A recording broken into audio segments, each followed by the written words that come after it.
Shalom, shalom, peuple de Dieu, que le Seigneur vous bénisse abondamment. C'est votre humble serviteur, le révérend pasteur Stanley Joe. Je viens auprès de vous avec un message très important de la part du Seigneur que Dieu m'a donné pour que nous puissions partager ensemble par rapport à un thème qui est tellement déjà abordé par plusieurs prédicateurs aussi que nos pères de la foi. Alors, le Seigneur nous a donné aussi un point au Tolinga Kito partager Nabino. Le thème est intitulé Le but et les effets de la grâce de Dieu. Je répète, le but et les effets de la grâce de Dieu. Voici le thème que nous allons aborder pendant quelques minutes, afin que Moko na Moko Akokako Bakissa implique dans tout ce qu'il a déjà entendu, et je crois que le Seigneur vous bénira abondamment. Le passage que nous allons vraiment puiser le matière, c'est dans Colossiens chapitre 1er, le verset 6, que je vous inviterai aussi à lire ensemble avec moi.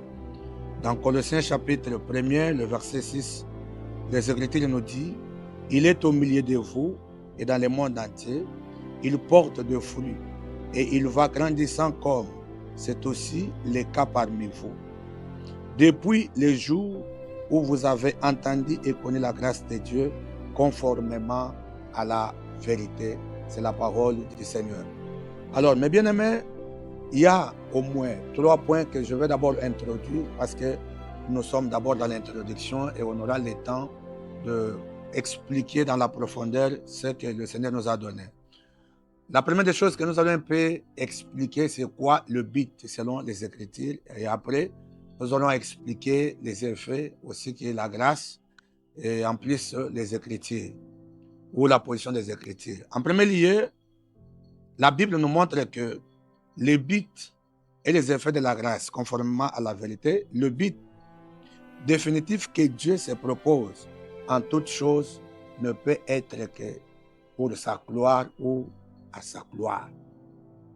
Quand je vais expliquer le but, je voudrais ramener la conscience, la mémoire, l'attention de tout un chacun de nous à savoir que Dieu ne se propose pas le but comme les hommes. Le Seigneur a toujours un but, un objectif à atteindre. Et cet objectif-là se manifeste à travers sa propre gloire, ou soit a pour finalité que sa propre gloire. C'est-à-dire, la gloire que nous voulons expliquer ici, c'est la manifestation de ce que Dieu est et aussi ses okistes, soit ses admirables perfections. Je répète, par rapport à la définition de but, le but définitif que Dieu se propose en toutes choses ne peut être que sa gloire, c'est-à-dire la manifestation de ce qu'il est ou de ses okistes, soit ses admirables perfections. Et des éléments très importants que je vais d'abord expliquer et après nous allons entrer dans la profondeur. Alors, le Seigneur fait toutes choses pour la manifestation de sa gloire. En d'autres termes, il veut se révéler et à travers ses attributs et à la finalité de toutes ces choses, c'est la manifestation de ce qu'il est. Qu'est-ce que Dieu est? Le Dieu que nous prions, le Dieu que nous adorons. Qu'est-ce qu'il est d'abord? Parce qu'on ne peut pas vivre ou parler de la gloire de l'Éternel ou de sa grâce si on ne connaît pas d'abord ce que ce Dieu-là représente pour nous ou pour l'humanité. Alors, la deuxième des choses que nous devons aussi expliquer, c'est les okistes, soit les admirables perfections de l'Éternel. Le Dieu qui se manifeste dans sa totalité. Et quand il se manifeste dans sa totalité, c'est pour nous permettre d'avoir le fondement de notre adoration, soit de notre culte. C'est-à-dire, on ne peut pas le célébrer, on ne peut pas l'adorer si on n'est pas vraiment en contact ou nous ne comprenons pas qu'est-ce que d'abord ces okistes perfections, ces admirables. Parce que Dieu est toujours adoré, admiré à cause de tout ce qu'il nous présente. C'est-à-dire le soubassement de notre adoration ou de notre culte. C'est ce que nous appelons les okistes, soit les admirables perfections. pour nous permettre d'avoir le fondement de notre adoration ou soit de culte. D'abord, je vais interpréter ce qu'il est. La nature de Dieu dans toutes les Écritures est connue du nom de Sauveur. C'est-à-dire le plus beau nom qu'il porte depuis l'Ancien Testament jusqu'à dans nos jours. Si nous voulons connaître Dieu, nous n'avons pas beaucoup de choses à chercher si ce n'est pas à partir de sa nature, du beau nom qu'il porte. Qu'est-ce qu'il est? Qu'est-ce qu'il représente? Il représente qu'il est sauveur, c'est-à-dire c'est lui qui est capable de sauver l'homme qui était perdu depuis le jardin d'Éden. Depuis tous ces temps-là, le Dieu de la Bible, il s'appelle le Sauveur.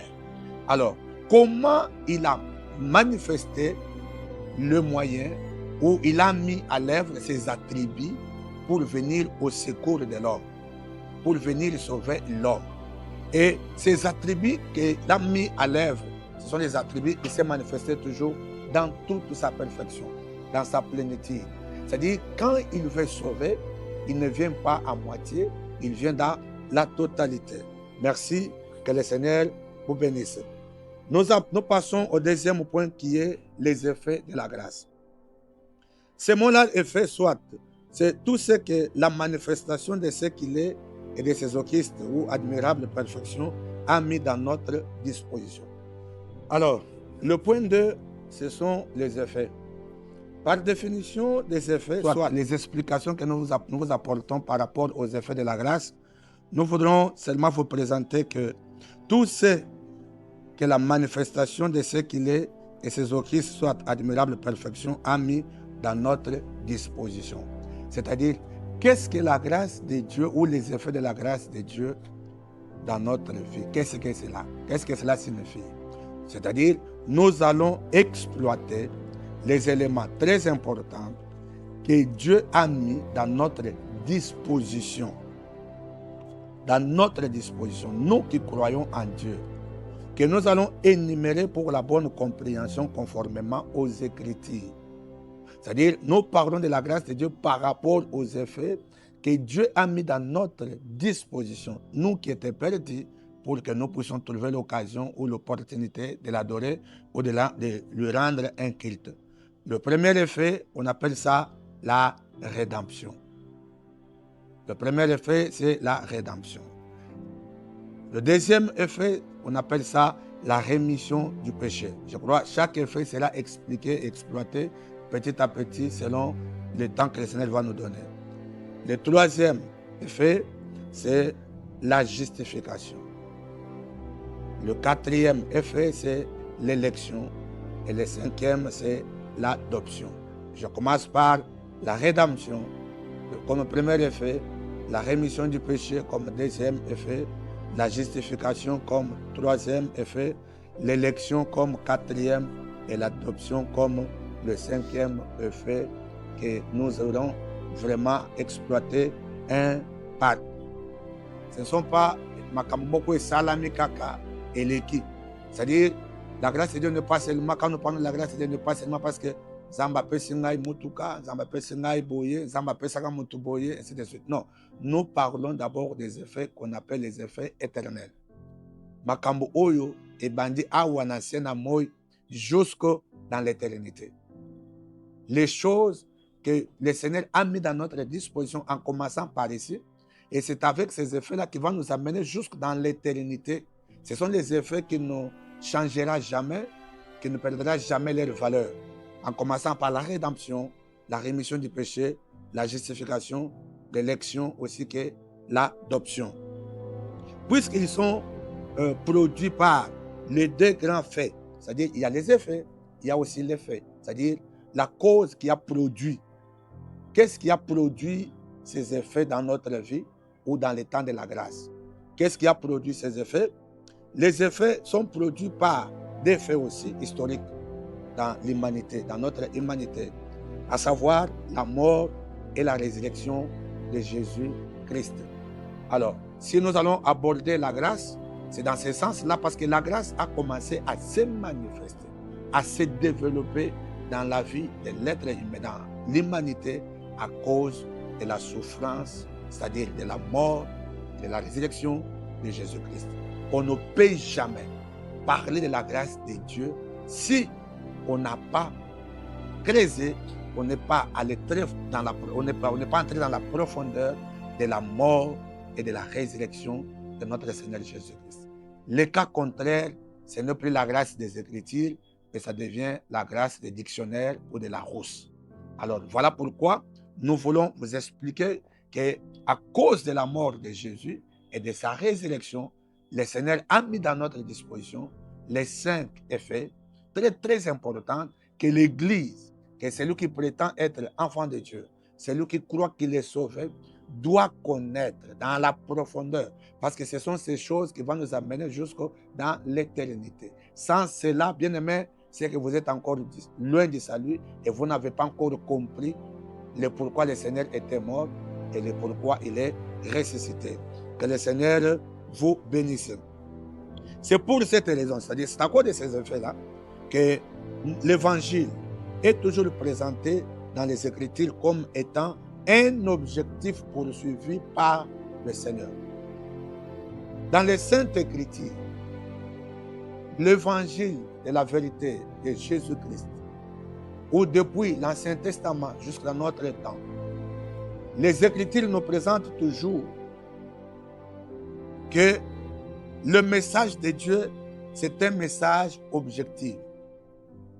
Dieu est en train de poursuivre son objectif depuis la création et depuis la chute de l'homme.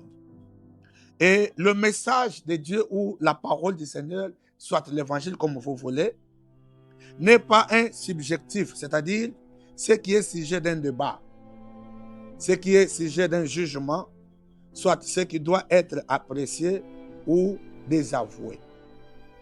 L'évangile de Christ, la parole que nous vous apportons, le message qui est en train d'être présenté aujourd'hui, la parole de Dieu ne peut jamais être un sujet de débat, ne peut jamais être quelque chose que chacun de nous portera son jugement en disant moi j'aime ça et je n'aime pas ça. C'est comme si le Seigneur est en train de chercher l'attente avec l'homme ou à travers ses idées. Non, ce n'est pas comme ça que la parole doit être présentée.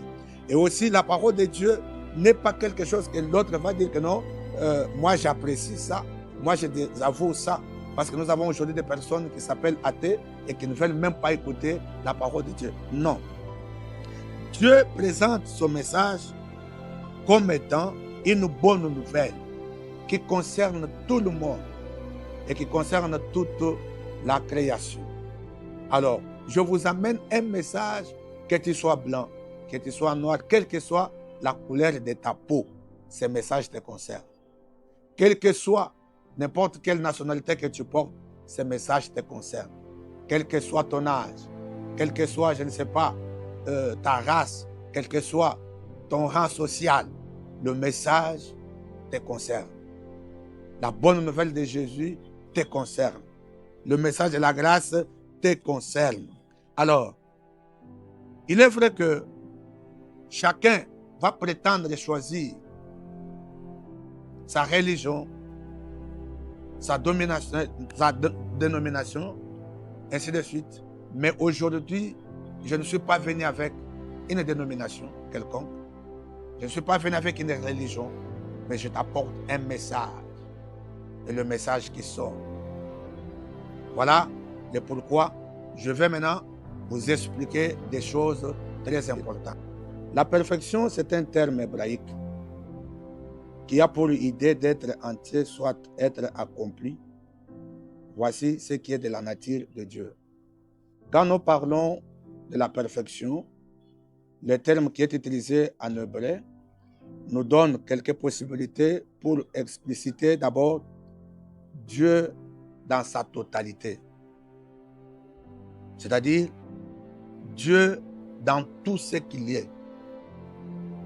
Pas un Dieu à moitié, pas un Dieu qui vient avec quelque chose et qui le cadre encore d'autres choses, mais c'est lui qui s'est révélé dans toute sa perfection, c'est-à-dire dans toute sa totalité, C'est parmi les langages que l'apôtre Paul aussi a utilisé dans ses épîtres en disant toute la plénitude.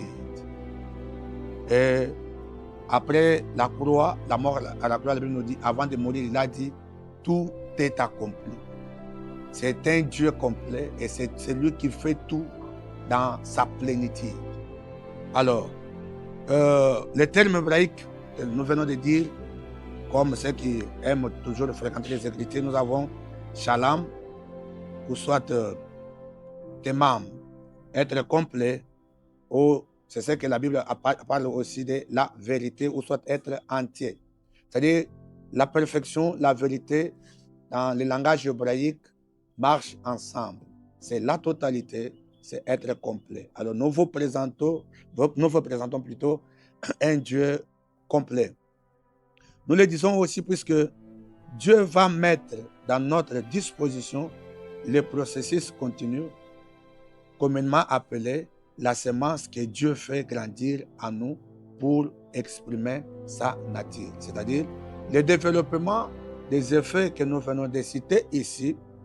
Nous les disons parce que ce sont les effets que Dieu a mis dans notre disposition comme un processus.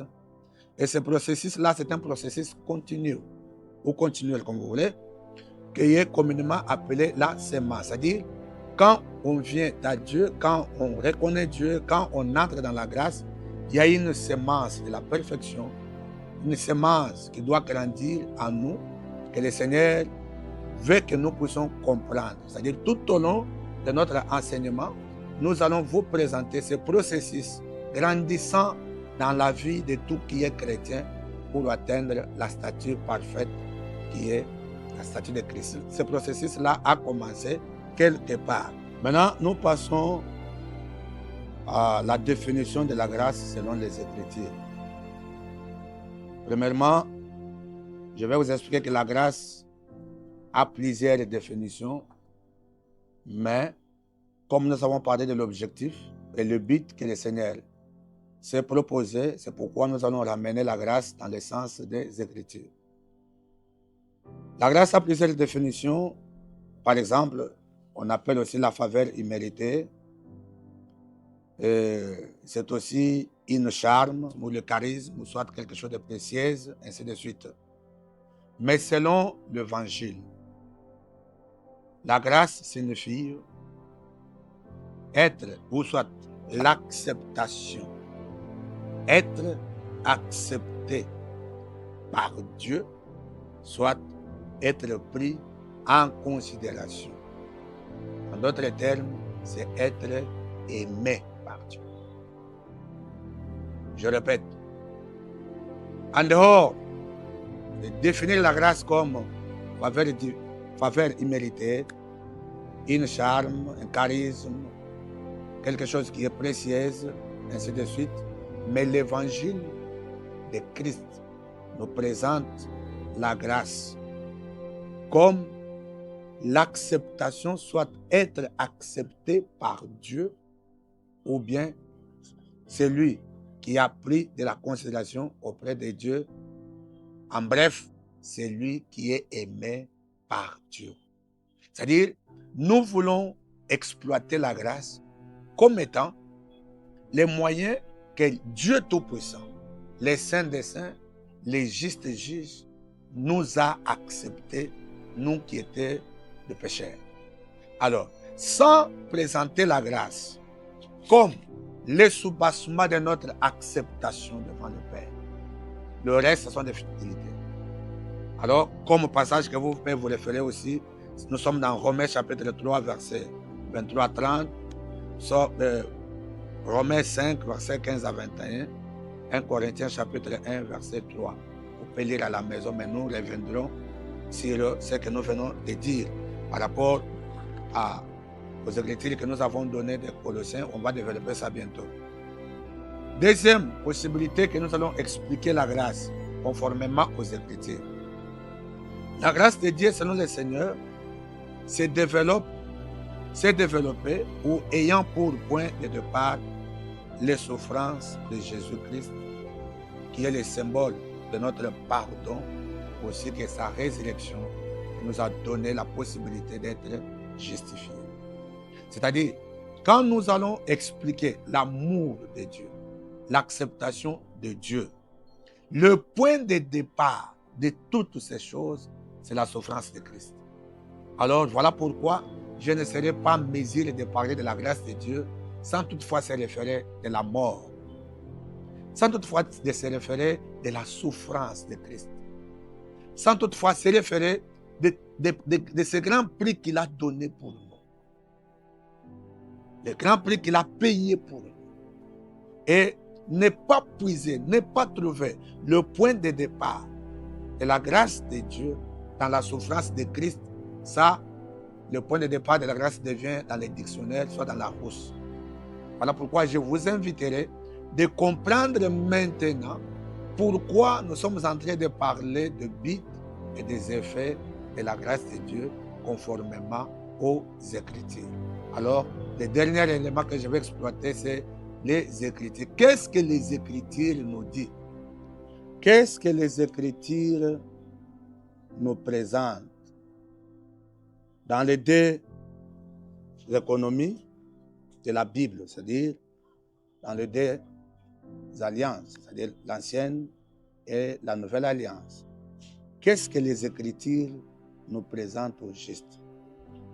Les Écritures nous révèlent que l'être humain est coupable devant Dieu depuis la chute de l'homme en Éden.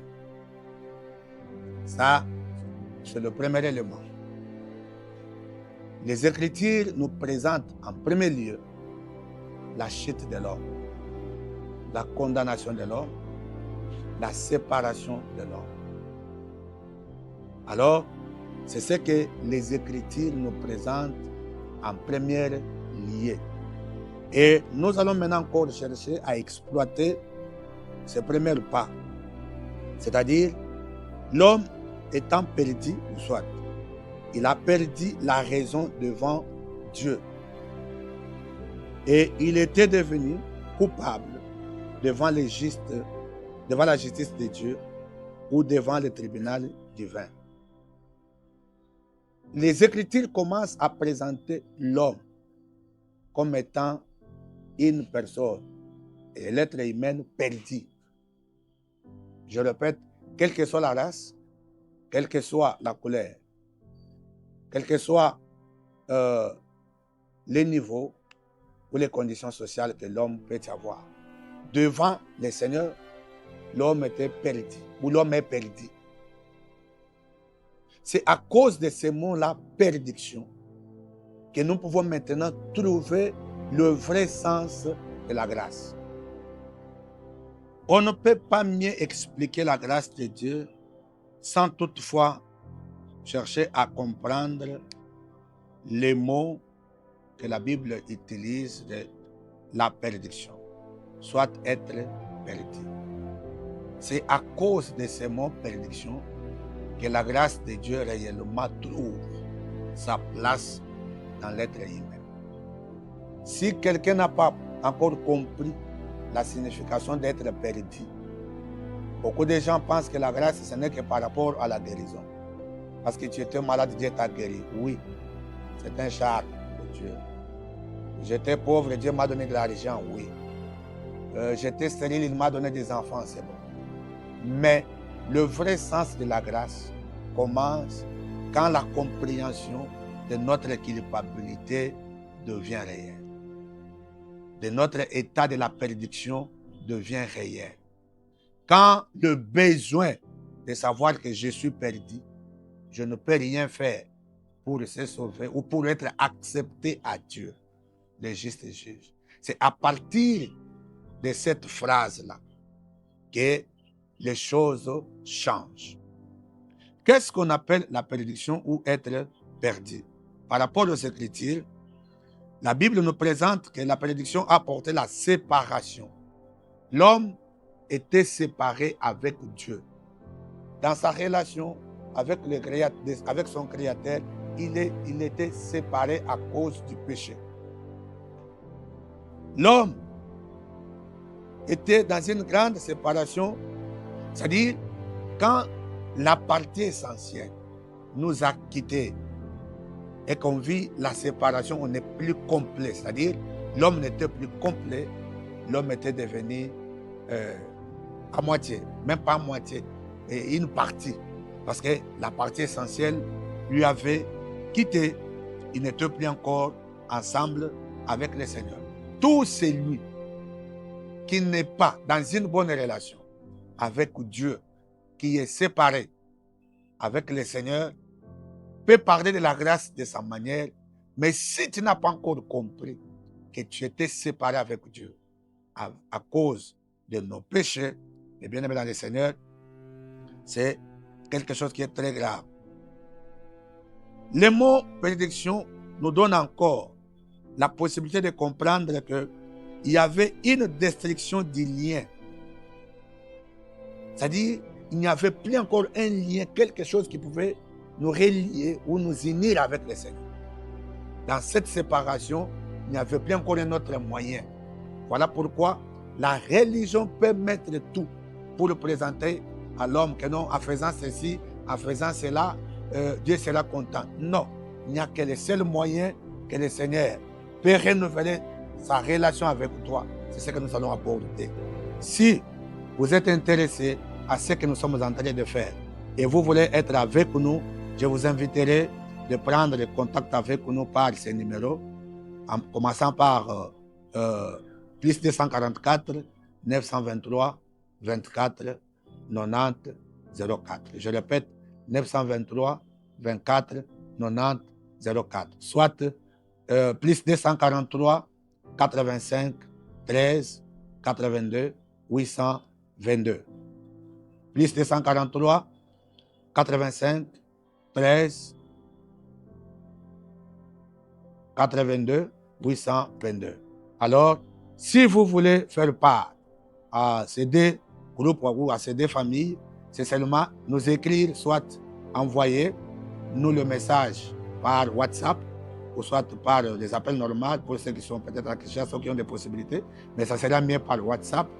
Vous nous envoyez le message en disant « Je vais être intercesseur », soit « Je vais faire part à l'école de la formation pour comprendre bien les Écritures ». Que le bon Dieu vous bénisse et qu'il bénisse tout le monde. À la prochaine.